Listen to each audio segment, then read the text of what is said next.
alam po natin kasi na kung na-submit lang ng tama o sunod lang ang proseso sa mga ospital ng pag-file ng PhilHealth, sana meron pang 57 million na kolekta mula sa PhilHealth.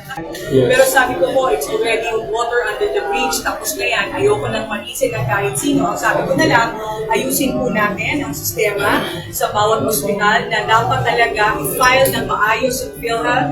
Naglagay ko ako ng tao na in-charge dyan. Ang gagawin lang niya, intindihin sa lahat ng ospital yung pag-file ng PhilHealth dahil makukuha pa lang natin sa PhilHealth kaya nang tumayo ng ospital. Yes, ma'am. Ang problema mo natin, ako, personally, ang feeling ko meron tayong crisis sa mga ospital ng lalawigan ng Laguna. Dahil may crisis, may pagkukunan.